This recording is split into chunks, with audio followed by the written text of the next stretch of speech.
What do you pray when you don't know what to pray? Oh man, that is a great question, because oftentimes we get into our prayer time and we're just like, God, I don't know what to say to you. And it's hard. So how do you start?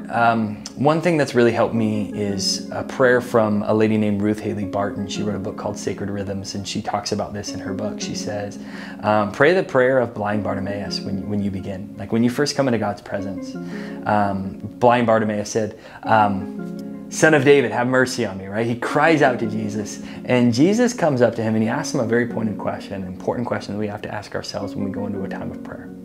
He says, what do you want me to do for you? Man, what a question. I mean, what a kind question too. Jesus is asking this man, hey, what do you want me to do? If you could have anything, what's on your heart? Now, I think it's pretty obvious, right? He's blind Bartimaeus. Of course, he wants his eyes healed. He wants his vision to come back. But Jesus asked him anyway. He wanted blind Bartimaeus to look inside and ask himself, hey, what do you actually want? What he's forcing him to do is to be introspective, to look inside himself and say, what am I dealing with? What am I struggling with? If I could ask God anything, what's on my heart right now? And I think if prayer is a checklist, if it's just something that we do, then just go into it and, pray your prayers and go down your checklist, and that's fine. But if prayer is truly a relationship, then you need to look at your heart and say, what do I actually want God to do?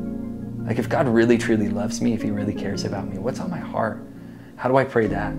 Because oftentimes, I don't even know. It literally, what I do at the beginning of my prayer time is sometimes I'll just sit and I'll say, okay, Lord, and I'll go through the whole scene. I'm like, I'm blind Bartimaeus, son of David, have mercy on me. And I'll say, God, here I am. And then I'll imagine Jesus asking me that question, what do you want me to do for you? And then I'll sit in silence and I'll say, okay, what do I actually want God to do for me?